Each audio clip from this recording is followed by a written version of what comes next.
Hola, mi nombre es Valeria, soy del grupo 1149 de la Facultad de Medicina y hoy les hablaré sobre la hernia posterolateral. Existen dos tipos de hernias diafragmáticas congénitas. En este video hablaremos de la hernia de Bochdalek, así que comencemos.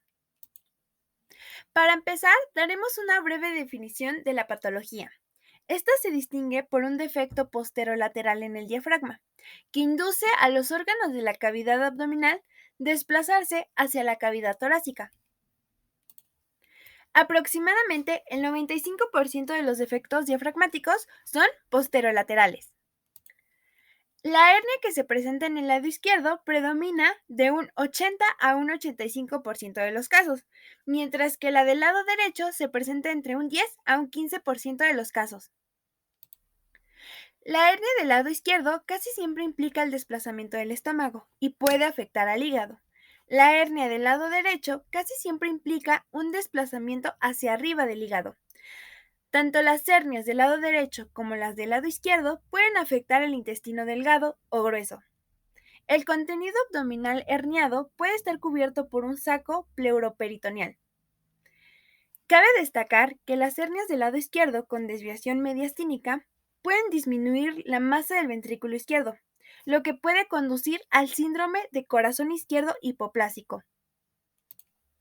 Pero, ¿por qué se desarrolla?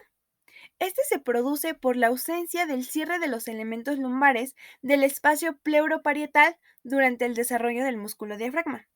Es decir, hay un defecto de cierre de las hendiduras diafragmáticas antes del nacimiento. Ahora les hablaré un poco sobre las alteraciones embriológicas. La falla en el cierre normal de los pliegues pleuroperitoneales durante la octava a la 10ª semana ocasionan un defecto posterolateral en el diafragma. La gravedad de los efectos adversos en un feto varían según la edad gestacional cuando se hernian las vísceras.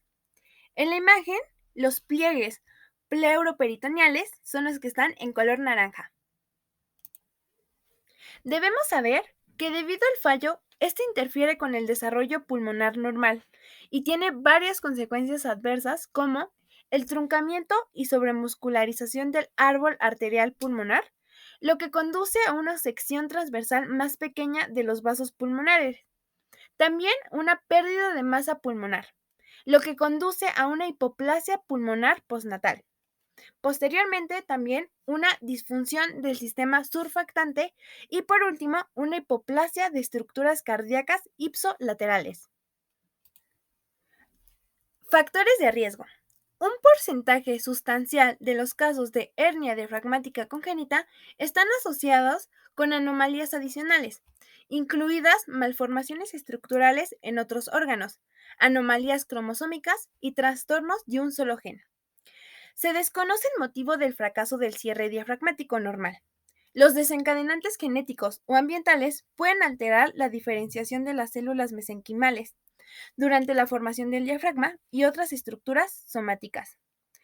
La posibilidad de un desencadenante ambiental está respaldada con la deficiencia de vitamina A o exposición a talidomina, anticonvulsivos o quinina.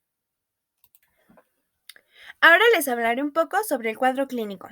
Postnatalmente, presentan con mayor frecuencia dificultad respiratoria en las primeras horas o días de vida, y si no se trata, con los años puede convertirse en hipoplasia, debido a la reducción de la ramificación bronquiolar. Otro punto también es la hipoplasia pulmonar y el desarrollo de hipertensión pulmonar. También es probable observar un abdomen escafoide. Esto es debido al desplazamiento de las vísceras abdominales al tórax. También se auscultan ruidos hidroaéreos y ausencia del murmullo vesicular en el hemitórax afectado. Aquí como punto importante es que la hipoplasia pulmonar es tan severa que es incompatible con la vida.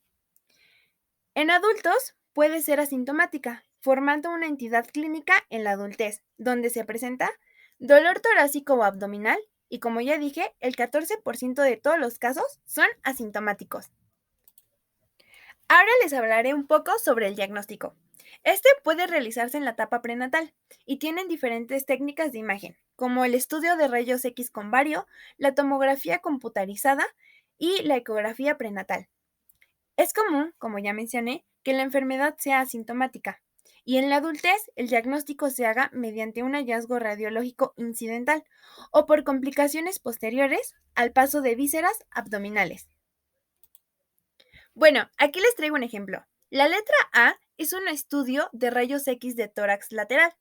Esta muestra una protuberancia focal en el contorno diafragmático, justo por encima del receso costrofrénico posterior.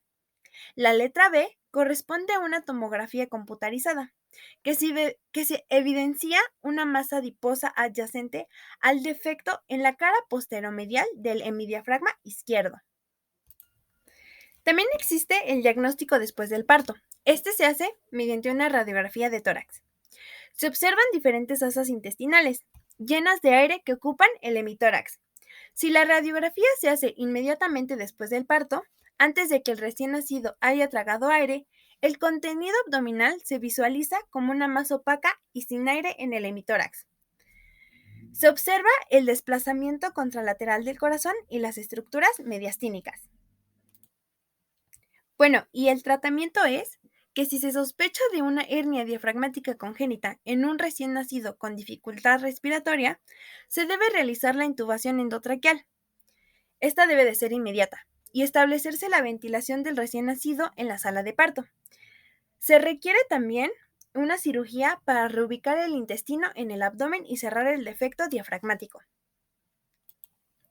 Bueno, antes de la cirugía, consiste en estabilizar los parámetros fisiológicos del neonato, como la hipertensión pulmonar grave, con óxido nítrico inhalatorio. Este ayuda a dilatar las arterias pulmonares, mejorando la oxigenación sistémica. Luego, se intenta la corrección quirúrgica del defecto. Cabe mencionar que los recién nacidos con hipoplasia pulmonar extrema no sobrevivirían. Para su prevención, la gran mayoría de las hernias diafragmáticas congénitas ocurren esporádicamente, es decir, sin un vínculo familiar identificable, pero se debe tener un cuidado prenatal. Es decir, realizar exámenes de ultrasonido en serie y perfiles biofísicos. Un ejemplo podría ser las ecografías, para medir el crecimiento fetal y el índice de líquido amniótico. Con esto supervisamos su crecimiento. Otro es la estimación del peso fetal. Las hernias diafragmáticas congénitas afectan la circunferencia abdominal. Si el crecimiento fetal es anormal, se ve involucrada la anomalía. De ser así, usamos ecografía Doppler para buscar cambios en el feto. Y por último, un manejo de polidramnios. Para darle conclusión a este tema, debemos de decir que los niños tratados por hernia diafragmática congénita sufren posteriormente de problemas pulmonares, nutricionales y del desarrollo neurológico, por lo que se debe de garantizar un seguimiento estricto. Recordemos que es un trastorno multifactorial, pero el embarazo se considera de alto riesgo cuando se diagnostica hernia diafragmática congénita en el periodo prenatal. Estos bebés nacen de forma electiva y se realizan preparativos para la oxigenación por membrana extracorpórea inmediata, conocida también como la ECMO. Em, Algunos fetos pueden ser candidatos apropiados para la oclusión traqueal en el útero. Esto es un procedimiento de investigación para prevenir o revertir la hipoplasia pulmonar y con ello restaurar el crecimiento pulmonar adecuado. Por último, les dejo aquí mis fuentes y muchísimas gracias por su atención.